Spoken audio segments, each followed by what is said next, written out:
J'ai attendu pendant des années, mais était-ce possible d'adapter le poème de Homère sur grand écran? Nolan l'a fait, et voici ma critique. Tu vas m'écouter très attentivement. Tu vas l'aimer, cette histoire, c'est garanti. Bagarre, duel, torture, vengeance, géant, monstre, poursuite, évasion, grand amour, miracle.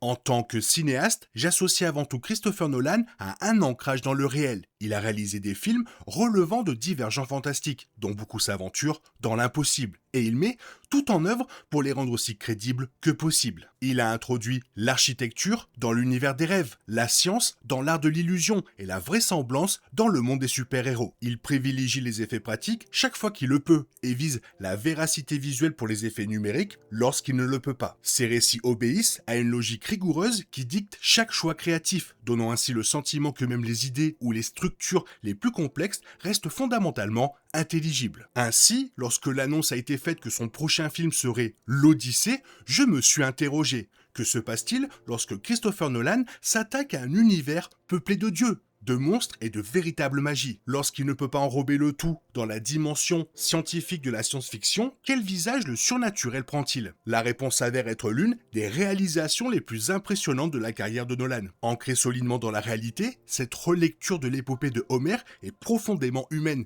Elle nous plonge dans l'expérience viscérale d'Ulysse et de son équipage, tout en explorant ce que signifie être l'homme dont les exploits deviennent des légendes chantées. L'Odyssée est un film saisissant, fascinant, parfois terrifiant, et au moment opportun, très émouvant. C'est aussi, indéniablement, un film de Christopher Nolan, à tel point d'ailleurs que j'ai réalisé qu'il s'attelait en réalité à ancrer des mythes dans le réel depuis un certain temps déjà.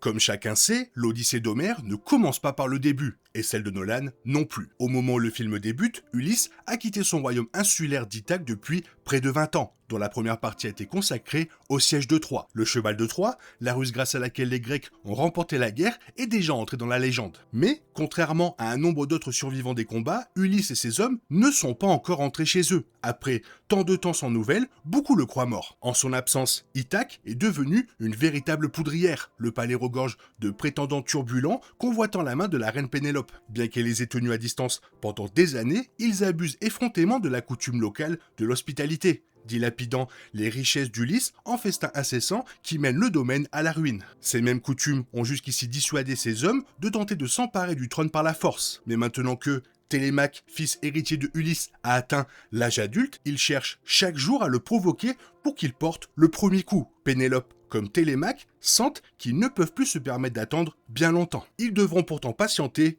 tout comme nous. L'Odyssée est un exercice de patience et d'une délicieuse attente. Bien qu'un aperçu de la guerre de Troie nous soit offert d'emblée pour nous mettre l'eau à la bouche, Nolan, ou plutôt Pénélope, qui ne supporte plus d'entendre le barde raconter ce récit précis, diffère ce moment pour poser d'abord d'autres jalons. Lorsque nous retrouvons Ulysse sur l'île de Calypso, où il a passé des années dans une torpeur provoquée par la fleur de lotus, sa mémoire lui revient peu à peu. Et il y a beaucoup à se remémorer. Il s'écoule un certain temps avant qu'il ne rejoigne le présent par lequel nous avons commencé. Et comme le sait quiconque a lu l'épopée, le troisième acte ne se précipite pas vers sa conclusion. Si certaines séquences semblent défiler à toute allure, l'Odyssée n'est pas de ces films de 3 heures qui donnent l'impression d'en durer la moitié. Le film prend son temps, et cela se ressent. Loin d'indiquer un problème de rythme, la monteuse Jennifer Lame, oscarisée pour Oppenheimer, a une fois de plus accompli un travail remarquable. Et cette lenteur constitue l'une des plus grandes forces du film. En se passant de l'intermédiaire du narrateur oral d'Homère, Nolan nous rapproche considérablement de ses personnages, nous immergeant autant que possible dans leur vécu. Ainsi, il parvient à saisir toute l'ampleur de l'histoire. Le périple d'Ulysse reflète tout le poids de ces années d'épreuves. La conclusion du film, menée avec une main sûre et patiente, apparaît comme l'aboutissement d'une attente de 20 ans. En effet, cette impression d'immensité est omniprésente. Prenez le temps de coucher vos pensées sur le papier et l'Odyssée vous semblera soudain d'une ampleur inconcevable. On sait depuis longtemps qu'il s'agit du premier film du genre entièrement tourné avec des caméras IMAX et le résultat est époustouflant, notamment lors des scènes nocturnes éclairées par le feu. La musique de Ludwig Göransson est saisissante. À travers les haut-parleurs de ma salle de cinéma, j'en ressentais souvent les vibrations jusqu'au plus profond de moi. Les batailles sont chaotiques et bruyantes sans jamais perdre en cohérence, tandis que les moments de calme en mer exploitent le craquement du bois, le fracas des vagues et de longs silences pour instaurer un sentiment d'angoisse. Nolan a compris que le voyage de Ulysse ne se résume pas à survivre au désastre, mais consiste tout autant à en attendre la survenue. Je ne serais nullement surpris que la musique palpitante du film permette à Göransson de remporter un nouvel Oscar, après celui obtenu pour Sinners. Les effets spéciaux qui donnent vie aux créatures du film sont stupéfiants et d'une fluidité remarquable. Tous ces éléments s'entremêlent pour conférer à ce récit toute sa grandeur. Pour autant, aussi ravi que je sois par l'effet d'ensemble, ce film sera sans doute analysé séquence par séquence. Le périple de Ulysse est par nature épisodique, et certains de ces épisodes s'imposent comme des morceaux de bravoure parmi les plus mémorables de la filmographie de Nolan. Le sac de Troie constitue peut-être le clou du spectacle, l'équivalent dans ce film de l'essai nucléaire d'Oppenheimer, et la séquence mettant en scène le cycle Polyphème est fascinante. Les interprétations, elles aussi, se perçoivent différemment selon que l'on considère les parties ou le tout. Dans l'ensemble, les acteurs sont parfaitement au diapason, chacun parvient, par ses choix de jeu, à enrichir le récit. Toutefois, que ce soit en raison du souffle épique propre au cinéma hollywoodien classique ou de l'utilisation des caméras IMAX pour de nombreux gros plans, ce sont les acteurs dotés de la plus grande aura de star qui brillent le plus intensément. Matt Damon se montre tour à tour pompeux, puissant, arrogant, brisé, méfiant et vaincu. Damon opère une transformation tant physique, incarnant avec crédibilité le guerrier sur une période de 20 ans, qu'émotionnelle. Il livre une performance magistrale qui compte parmi les meilleures de sa carrière, se hissant sans peine au niveau de celle de Will Hunting, le talentueux Monsieur Ripley et Les Infiltrés. Anna Thaoué livre elle aussi une prestation exceptionnelle dans le rôle de Pénélope. La vision qu'a Nolan du personnage de Homer lui confère encore plus de profondeur et de complexité. Elle est tour à tour accablée de chagrin et en proie à la rage, aspirant à retrouver son mari, à se venger et la reconnaissance pour les années qu'elle a passées à gouverner, sans être appréciée ni reconnue en l'absence de Ulysse. Ces scènes avec Robert Pattinson, le plus fourbe et le plus vil de ses prétendants, sont particulièrement électriques et mettent en lumière la vulnérabilité de Pénélope. Pattinson campe un personnage au charme visqueux, arborant un visage qui, au fil des 172 minutes du film, semble appeler toujours plus les coups de poing, ce qui le rend immédiatement fascinant et profondément dérangeant.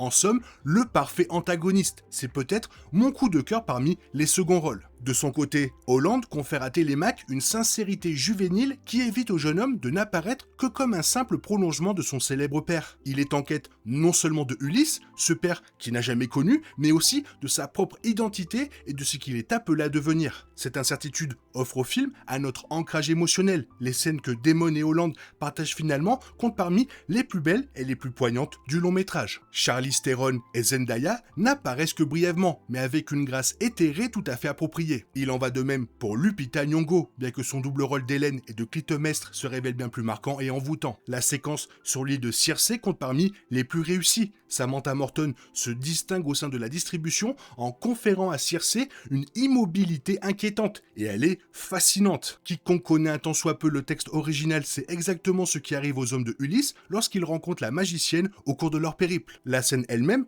se révèle bien plus viscérale et terrifiante que je ne l'aurais imaginé. C'est là encore une réussite majeure tant pour l'équipe des effets visuels que pour la mise en scène soignée de Nolan. John Leguizamo dans le rôle de Eumée, le fidèle porcher d'Ulysse, et Himesh Patel dans celui de Rilock, son second, constituent des ancrages émotionnels essentiels. C'est véritablement un festival d'interprétation. Il suffit d'en évoquer une pour que les autres s'imposent tout naturellement. Si le film met en scène guerrier, souverain, dieu et monstre, Nolan et ses acteurs ne perdent jamais de vue les motivations humaines qui sous-tendent la mythologie. L'orgueil, le deuil, la peur, la loyauté et le ressentiment animent presque tous les personnages, conférant une dimension profondément humaine et authentique, même aux séquences les plus spectaculaires. Tous ces éléments se conjuguent pour offrir une expérience véritablement cinématographique dans laquelle, si vous le souhaitez, vous pouvez simplement vous laisser immerger. Toutefois, quiconque souhaite décortiquer le film, comme le public le fait souvent avec les autres superproductions de Nolan, y trouvera matière à réflexion. C'est une adaptation fascinante, tant par sa fidélité à l'œuvre originale que par les libertés qu'elle prend. Les admirateurs du cinéaste seront sans doute ravis de voir comment le film approfondit des thèmes récurrents de sa filmographie. La quête du retour au foyer, par exemple, est souvent au cœur de ses œuvres, mais n'avait jamais consacré autant de temps au retour lui-même que l'exige le film. Dans ce contexte, les scènes qui en découlent n'en sont que plus poignantes. Ceux qui souhaitent analyser si les éléments surnaturels du récit sont réels au sein de l'univers du film, décrits de manière révélatrice dans l'introduction comme une époque de magie apparente, auront de quoi faire. Pour ma part, Je m'attarde davantage sur la résonance troublante qui semble exister entre ce film et Oppenheimer. Ce dernier s'inspirait de la biographie américaine Prometheus, dont le titre établit un lien entre le père de la bombe atomique et la mythologie grecque. Dans l'Odyssée, Nolan inverse cette perspective. Ces deux films sont, à leur manière, pré-apocalyptiques, mais alors que Oppenheimer nous laissait sur la prémonition tourmentée de Cillian Murphy, la note finale persistante de ce film suggère que le réalisateur envisage avec plus d'optimisme la capacité de l'humanité à surmonter ses pires pulsions.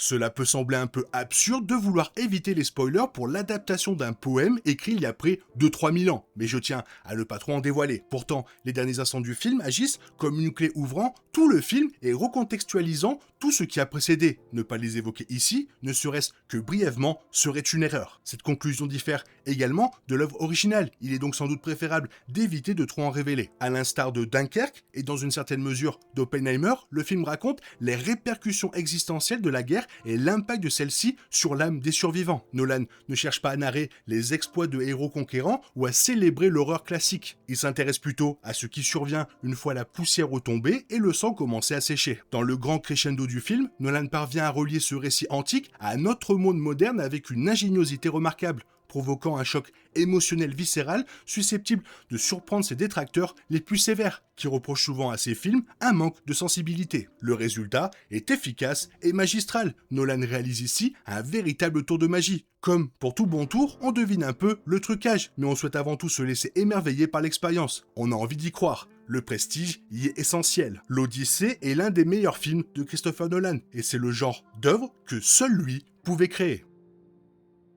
Il l'a fait, bravo à lui. Maintenant, quel va être son prochain film? Parce qu'après celui-là, il peut encore nous sortir des gros bangers. Toi, qu'est-ce que tu en penses? Qu'est-ce que tu as pensé du film? N'hésite pas à me le faire savoir dans la zone commentaire, et comme d'habitude, bisous bisous, bye bye.